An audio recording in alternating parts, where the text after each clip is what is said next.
Iran ने भी अपने मुतालबात अमेरिका के सामने रखे हैं, अमेरिका ने अपने मुतालबात ईरान के सामने रखे हैं। इनमें चंद मुतालबात तो ऐसे हैं जो ईरान कभी भी नहीं मान सकता, वो उनकी घुट्टी में ही नहीं है, वो नहीं मानेंगे। और यहाँ पे ईरान की जानिब से जो मुतालबात हैं, अगर वो जायज़ भी हैं तो अमेरिका के लिए बहुत मुश्किल है उन मुतालबात को मानना। तो ये लंबा प्रोसीजर है कि कब तक ये मामला हल होता है। लेकिन एक चीज़ तो वाज़ेह हो रही है कि अमेरिका अपनी नफरी बढ़ा रहा है खलीजी ममालिक में, और इसके ऊपर रिएक्ट कर रहा है ईरान। ईरान ने 2 बड़े हमले किए हैं। एक सऊदी अरब की प्रिंस सुल्तान एयरबेस, अब तक का ये सबसे बड़ा हमला है। इसमें 10 अमरीकी फ़ौजी शदीद ज़ख्मी हुए हैं, बहुत सारे तैयारों को नुकसान पहुंचा है, इसकी तस्दीक की गई है। और अमेरिकन मीडिया भी ये कह रहा है कि अमरीकी फ़ौजी बहुत शदीद ज़ख्मी और उनमें 2 की हालत जो है वो ख़तरे में है। जबकि जो एयरक्राफ्ट वहाँ पे मौजूद थे, तैयारे, उनके बारे में ईरान ने कुछ वीडियोस जारी किए हैं, वो भी तबाह हुए हैं। और कुछ जो फ्यूलिंग का सिस्टम था अमेरिकन का प्रिंस सुल्तान एयरबेस पे, वो भी बहुत बुरी तरह मुतासर हुआ है। तो ये एक बड़ा तगड़ा हमला था ईरान की जानिब से। और एक और चीज़ मैं आपको बताता हूँ, ये एक जजीरा है, इसको कहते हैं बूबयान जजीरा। ये कुवैत के पास है, इराक़ के बिल्कुल साथ। ये बड़ी इंपॉर्टेंट जगह है, ये अल्लाह ताला का एक दिया हुआ तोहफ़ा है, कुदरत का बड़ा शानदार तोहफ़ा है यहाँ पे इस रीजन को, कुवैत को। ये काफ़ी बड़ा है, यानी 40 किलोमीटर लंबा है, तो 24 किलोमीटर चौड़ा जजीरा है। मैं इसको देख रहा था, इसमें कुछ एरियाज़ डेवलप भी हुए हैं, इसकी आबादी तो कुछ भी नहीं है, लेकिन ये वहाँ पे कारोबारी नुक्ता नज़र से और दिफाई नुक्ता नज़र से वो बहुत इम्पॉर्टेंट है। इस जजीरे से अगर आप फासला चेक करें समुद्री रास्ते से, तो जो खारक जजीरा है ईरान का, जिसके ऊपर अमेरिका की नज़र है कि इस जजीरे पे कब्ज़ा किया जाए, क्योंकि खारक जजीरे के ज़रिए से ईरान अपना 90% तेल एक्सपोर्ट करता है दुनिया में। तो अब उस जजीरे पे अमेरिका कब्ज़ा करना चाहता है ताकि दबाव डाला जाए और बारगेन की जा सके ईरान के साथ।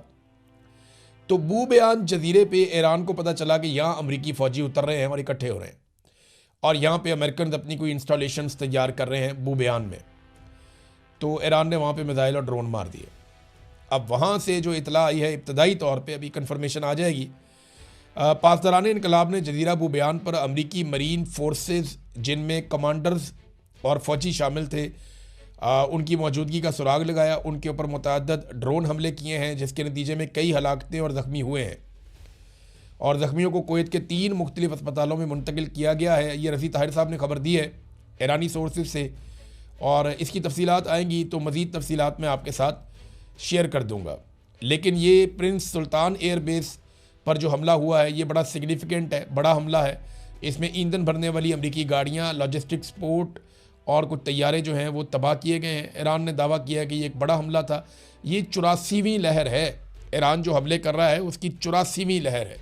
ये आपने अपने जहन में रखना है कि इतने बड़े पैमाने पे हमले हो रहे हैं। नाजरीन, एक और सवाल उठाया जा रहा है बार बार कि क्या एक तवील ज़मीनी जंग शुरू हो सकती है। देखिए, ये मिसकैलकुलेशन के साथ लड़ाई शुरू हुई है। अमेरिकन ये कह रहे हैं कि नेतन्याहू ने डोनाल्ड ट्रंप को फंसा दिया। बहुत सारे अमेरिकन का ये भी, और ये वो अमेरिकन हैं जो डोनाल्ड ट्रंप को पसंद करते हैं। जो डोनाल्ड ट्रंप के मुखालिफिन हैं वो ये कह रहे हैं कि एप्स्टीन फाइल से बचने के लिए डोनाल्ड ट्रंप ने यह एडवेंचर किया है। जो उसके हमायती हैं वो कहते हैं नेतन्याहू ने फंसाया। नेतन्याहू को डांट भी पड़ी है, वो मैं आपको बताता हूँ क्या हुआ। और नेतन्याहू के अब रिपोर्ट हो रहे हैं कि मुसाद के साथ इख्तलाफात बढ़ रहे हैं, जो इसराइली इंटेलिजेंस एजेंसी है, कि मुसाद ने गलत रिपोर्टिंग की है और उसकी वजह से नेतन्याहू ने गलत फैसले किए हैं, और अब सारे के सारे इस लड़ाई के अंदर फंस गए।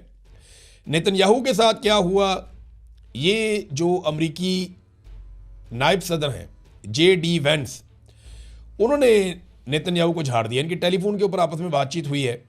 पहले इसराइली मीडिया ने रिपोर्ट किया था इस तलखी को, और उन्होंने गलत रिपोर्ट किया था।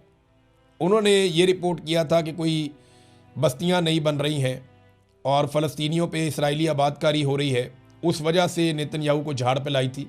लेकिन ये बात गलत है। असल रिपोर्ट ये है कि J.D. वेंस ने इल्ज़ाम लगाया कि नेतन्याहू ने ईरान में रजीम तब्दीली के इम्कानात पर हद से ज़्यादा खुशफहमी दिखाई, और डोनाल्ड ट्रंप को जो ख्वाब दिखाए वो पूरे नहीं हुए। तो अब देखें ना, डोनाल्ड ट्रंप के हमायती, में आपको इसीलिए कह रहा था ना कि J.D. वेंस तो डोनाल्ड ट्रंप का हमायती है, उसका नायब सदर है। तो वो वही बात कर रहा है जो उसके हमायती करते हैं कि नेतन्याहू ने हमें फंसाया। और नेतन्याहू ने अपनी गर्मी निकाली है जाके मूसाद के ऊपर कि मुझे गलत रिपोर्टिंग दी गई है। लेकिन इसके साथ साथ ना इसराइल के पास रास्ता कोई नहीं है इस लड़ाई को लंबा खींचने के अलावा। इसराइल पूरी कोशिश करेगा कि कुछ भी करके जंगबंदी ना हो। हालिया दिनों में इसराइल कुछ ऐसे हमले कर रहा है जिनके बाद ट्रंप जंगबंदी की जितनी भी कोशिश करे शायद वो कामयाब ना हो। देखिए, अगर ईरान जवाब देगा तो वो खलीजी ममालिक को जवाब देगा ना। जिस किस्म के हमले किए जा रहे हैं अब वो जंग को आगे बढ़ाएंगे, कम नहीं करेंगे। मिसाल के तौर पे जो इनके मकासद थे वो तो ये थे ना कि रजीम तब्दील किया जाए, दिफाई नुक्ता नज़र से ख़त्म कर दिया जाए ईरान को, मिज़ाइल और जौहरी सलाहियतें उसकी ख़त्म कर दी जाएँ, ख़ित्ते में इसराइल मुखालिफ क़ुव्वतों को जो सपोर्ट करता है ईरान वो ख़त्म कर दी जाए। लेकिन वो कर क्या रहे हैं? स्कूलों के ऊपर हमले, अस्पतालों के ऊपर हमले, सनती यूनिट्स के ऊपर हमले, कारोबारी दफातर के ऊपर हमले, सरकारी दफातर के ऊपर हमले, रिहायशी इमारतों के ऊपर हमले, पावर इंफ्रास्ट्रक्चर के ऊपर हमले, वाटर प्लांट्स के ऊपर हमले, स्टील मिल्स के ऊपर हमले, फैक्ट्रियों पर हमले। अब 3 स्टील मिल्स ऐसी हैं ईरान की जिनके ऊपर अटैक किया गया है। 3 अलग अलग जगहों पे अलग अलग शहरों में है और ये बड़ी स्टील मिल्स हैं ईरान की। और गालिबन अमेरिका और इसराइल ने यह हमला इसलिए किया कि उन्हें ये लगता होगा कि यहाँ से ईरान को अपने दिफाई साजो सामान को बनाने के लिए स्टील मैसर आता है। ईरान ने भी अपने मुतालबात अमेरिका के सामने रखे हैं, अमेरिका ने अपने मुतालबात ईरान के सामने रखे हैं। इनमें चंद मुतालबात तो ऐसे हैं जो ईरान कभी भी नहीं मान सकता, वो उनकी घुट्टी में ही नहीं है, वो नहीं मानेंगे। और यहाँ पे ईरान की जानिब से जो मुतालबात हैं अगर वो जायज़ भी हैं तो अमेरिका के लिए बहुत मुश्किल है उन मुतालबात को मानना। तो ये लंबा प्रोसीजर है कि कब तक ये मामला हल होता है। लेकिन एक चीज़ तो वाज़ेह हो रही है कि अमेरिका अपनी नफरी बढ़ा रहा है खलीजी ममालिक में और इसके ऊपर रिएक्ट कर रहा है ईरान। ईरान ने 2 बड़े हमले किए हैं। एक सऊदी अरब की प्रिंस सुल्तान एयरबेस, अब तक का ये सबसे बड़ा हमला है। इसमें 10 अमरीकी फ़ौजी शदीद ज़ख्मी हुए हैं, बहुत सारे तैयारों को नुकसान पहुंचा है, इसकी तस्दीक की गई है। और अमेरिकन मीडिया भी ये कह रहा है कि अमरीकी फ़ौजी बहुत शदीद ज़ख्मी हुए और में 2 की हालत जो है वो ख़तरे में है। जबकि जो एयरक्राफ्ट वहाँ पे मौजूद थे तैयारे, उनके बारे में ईरान ने कुछ वीडियोस जारी किए हैं, वो भी तबाह हुए हैं।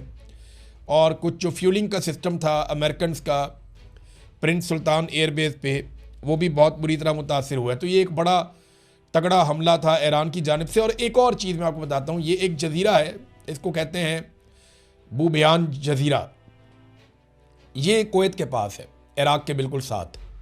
ये बड़ी इंपॉर्टेंट जगह है, ये अल्लाह ताला का एक दिया हुआ तोहफ़ा है, कुदरत का बड़ा शानदार तोहफ़ा है यहाँ पे इस रीजन को, कुवैत को।